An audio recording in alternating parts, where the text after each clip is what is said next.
আসসালামু আলাইকুম এভরিওয়ান। আশা করি তোমরা সকলেই ভালো আছো এবং আমরাও খুব ভালো আছি। তো অনেকদিন পর একটা ব্লগ ভিডিও, খাওয়ার ভিডিও নিয়ে চলে আসলাম তোমাদের সামনে। তো খুব কম খরচে তোমরা কিভাবে বাড়িতে দই ফুচকা বানিয়ে নিতে পারবে, তো এই ভিডিওটা তোমরা দেখতে থাকো। এখানে সুন্দর করে আলু মাখা করে নেওয়া হয়েছিল। তারপরে এখানে ফুচকাগুলো ভেজে নেওয়া হয়েছিল।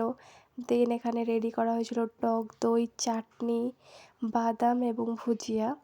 তারপরে এখানে শসা এবং পেঁয়াজ কুচি এবং তারপরে ছোলা, পেঁয়াজ, লঙ্কা, চাট মশলা দিয়ে তৈরি করে রাখা আলু মাখা। তারপরে ফুচকাগুলিকে আমরা মাঝখানে ভেঙে নিয়ে প্রথমে সাজিয়ে নিয়েছিলাম। তারপর সেই টেস্টি টেস্টি আলু মাখাগুলো যেগুলো এমনিতেই খেতে মানে টেস্ট করছিল, সেগুলো এক এক করে আমরা দিয়ে দিচ্ছিলাম সেই ফুচকার মধ্যে। তারপরে এখানে অ্যাড করা হয়েছিল সেই বাদাম। তারপর বাদাম দেওয়ার পর এখানে দেওয়া হয়েছিল সেই কুচিয়ে রাখা পেঁয়াজ এবং শসা। যদি আমরা এগুলো দোকানে কিনতে চাই তো অনেক দাম পড়ে যাবে। 6টা দই ফুচকা দাম 40 টাকা। তো আমাদের 40 টাকাও লাগেনি ফুচকাগুলো কিনতে, 30 টাকা লেগেছিল। আর পেঁয়াজ, শসা, ভুজিয়া, তোমার আলু কম বেশি বাড়িতেই থাকে।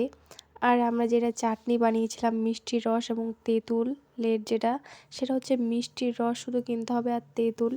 আর হচ্ছে টক দই, যেটা বাড়িতেই যদি দুধ থাকে তাহলে তোমরা বাড়িতেই অনায়াসে টক দই বানিয়ে নিতে পারবে।